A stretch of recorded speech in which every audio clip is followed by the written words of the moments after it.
For today's video guys, may gagawin si Kirby guys.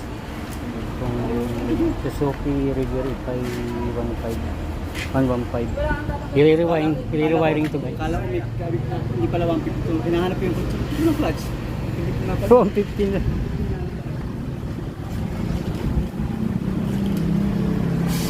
Kagabi to guys na matayan to. Hindi ko rin mapandal to paggabi. Malakas ang kuryente. So, ang problema talaga battery niya palitin. Request na natin to guys dun sa nagagamit nito kasi service nito sa company.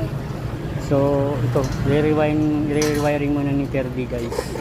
Tapos, yung battery papalitan na rin to guys. Pati iayos na rin yung kanyang sa busina niya guys. Para okay na mabiyahe na ulit kahit malayo. Kasi nga yung unang gumamit, tinanggal na yung unang ginamit nito kasi nagpabaya. Gamit ng gamit. So, sila na yung gumamit na yung mga bagong na-assign dito. Service na ito. Taga rito lang din to guys, yung business nangyari.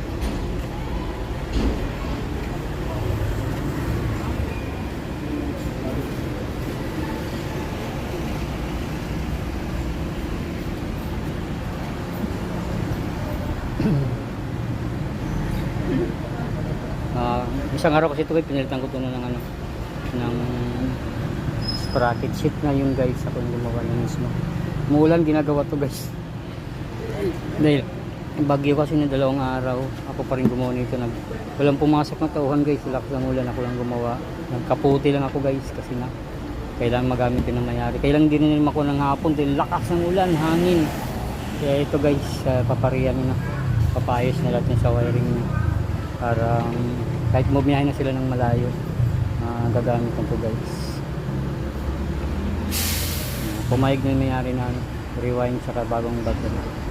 Kasi matagal na yung battery nito guys.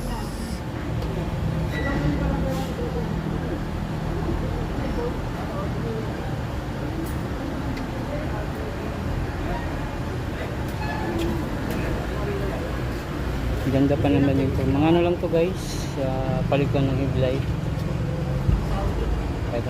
Mahal pa naman tong headlight nito. May basag, mahal to.